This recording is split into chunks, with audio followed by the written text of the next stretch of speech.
Ustadz, kita kan sehabis sholat biasanya membaca istighfar sebanyak 3 kali. Nah, timbul pertanyaan dari ana, kan kita habis sholat, habis beribadah, kenapa mesti membaca istighfar? Iya. Biasanya orang yang beristighfar habis melakukan perbuatan maksiat. Bagaimana itu Ustadz? Baik. Bismillahirrahmanirrahim. Alhamdulillahirabbil alamin. Wassallallahu wasallam wa baraka ala abdihi wa rasulihi nabiyina Muhammad wa ala alihi wa sahbihi ajma'in, amma ba'du. Jika ditanya kenapa kita beristighfar setelah salam sholat, maka jawabannya sangat mudah, karena begitulah yang dicontohkan oleh Rasulullah sallallahu alaihi wasallam. Dan kita di dalam sholat diperintahkan oleh Rasulullah sallallahu alaihi wasallam untuk mencontoh beliau. Sallu kama ra'aitumuni usalli, dalam hadis riwayat Bukhari dan Muslim. Salatlah kalian sebagaimana kalian melihat aku salat.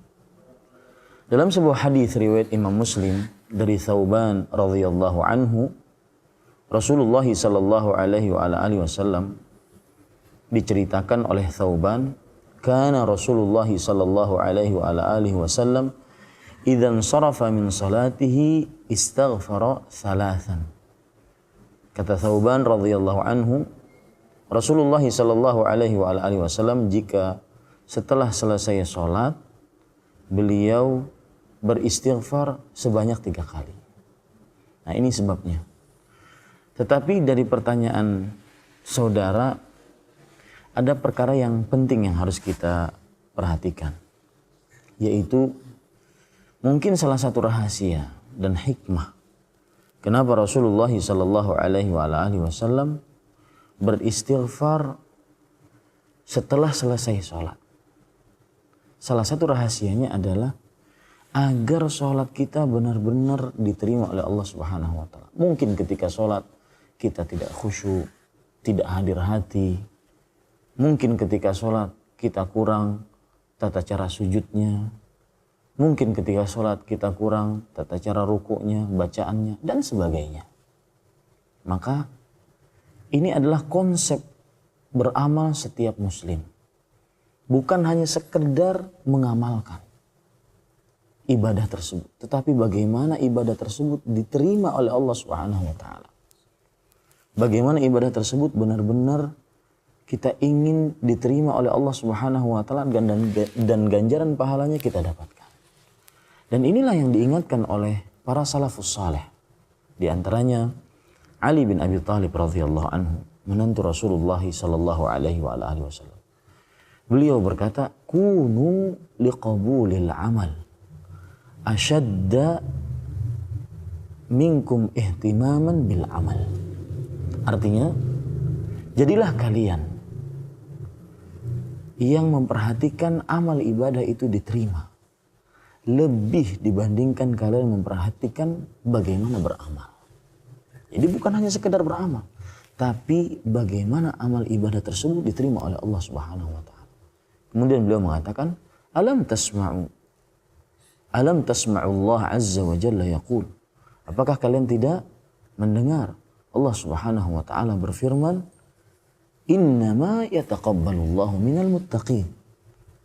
Sesungguhnya Allah hanya menerima dari orang-orang yang bertakwa. Di dalam surah Al-Maidah Allah Subhanahu wa taala sebutkan hal ini. Begitu juga perkataan Fudalah ibnu Ubaid.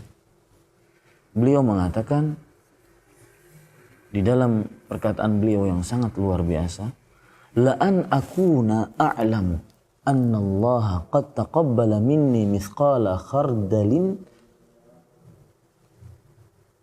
ahabbu ilayya minad dunya wa ma fiha. Sungguh aku mengetahui bahwasanya Allah Subhanahu wa taala menerima dariku walau seberat zarrah atau seberat biji sawi kecil.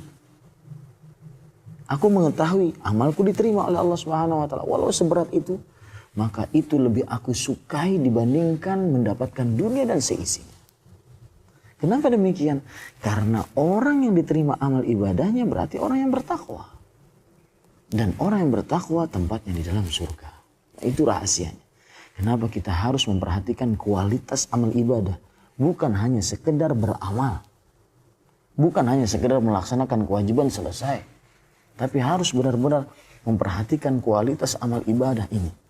Apakah diterima atau tidak oleh Allah Subhanahu wa taala.